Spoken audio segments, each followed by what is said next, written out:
प्रणाम। हम किरण शर्मा, हम मंजू शर्मा अपना यूट्यूब चैनल पर सबके स्वागत करे छी। नमस्ते, प्रणाम। सब दीदी भाई के प्रणाम, सब यूट्यूब फैमिली के प्रणाम, जते दाई माई चाची सुनी सबके प्रणाम करे छी। हे छठी मैया, जय छठी मैया, जय छठी मैया। और हम सब बाल गोपाल आनंद जते जते फैमिली यूट्यूब फैमिली सबके आनंद रखियो। और हम दोनों देवरानी जेठानी जा रहे बहुत सुंदर पारिवारिक छठी मैया के गीत गावा जा रहा है और देहाती, बिल्कुल शुद्ध देहाती गीत से अहाँ सब जरूर और कमेंट करके जरूर बताए गीत किनका सबके पसंद पर आए। तो खास दिन छे छठी मैया के जते साउस पानी में खारे हथिन सबके लेल प्रणाम करै छी, सबके लेल प्रणाम करै छी। जते पर्वतीन छी सबके प्रणाम करै छी। बहुत सुंदर देहाती गीत छी, यहाँ सब जरूर फुल वाच करके सुनब और कमेंट करके जरूर बताए गीत किनका सबके पसंद पड़ल और किनका सबके नहीं पड़ल। चारई कोना के पोखरिया हो दीनानाथ जाला उमरल जाय। चारई कोना के पोखरिया हो दीनानाथ जाला उमरल जाय। तही बीचे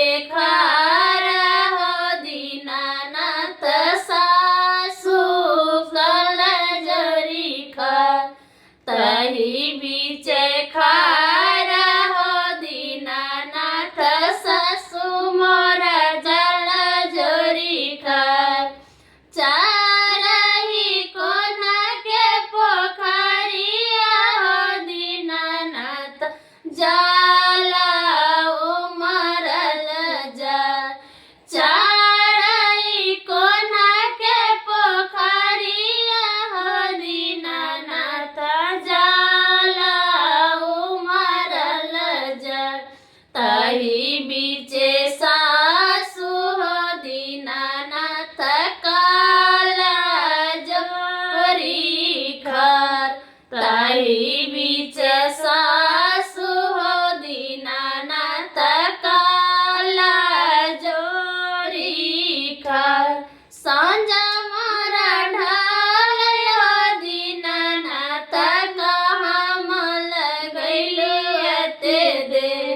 सांझ ढाल हो दीनानाथ कहाँ मल गइलु एते दे। सब दिन उगै हो दीनानाथ भोरा भिनासर। सब दिन उगै हो दीनानाथ भोरा भिनासर। आजू किया लगल हो दीनानाथ याती वारी दे। आजू किया लगल हो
दिना उगै हो दीनानाथ भोर भेल सर आजू किया लगल हो दीनानाथ याती हो देर आजू किया लगल हो दीनानाथ याती हो देर आजू किया लगल हो दीनानाथ याती हो देर बटही में भेट लगे अबला नीरा धन बालक बटही में भेट लगे अबला बाल नीरा धन बालक धान दियते गया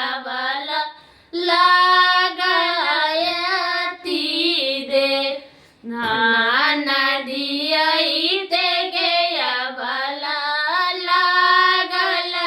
लागलयती दे चारही कोना के पोखरिया हो दीनानाथ जाला उमरल जाय चारही कोना के पोखरिया हो दीनानाथ जाला उमरल जाय बनी परबई तीन हो दीनानाथ जाला बीचे हो खर बनी परबई तीन हो दीनानाथ जाला बीचे हो खर बनी परबई तीन हो दीनानाथ जाला बीचे हो खर साजत उठाल हो दीनानाथ कहाँ लगल यति दे साजत ढलल हो दीनानाथ कहाँ लगल यति दे सब दिन उगै हो दीनानाथ साँझ सब दिन उगै हो दीनानाथ साँझ आजू कहाँ लग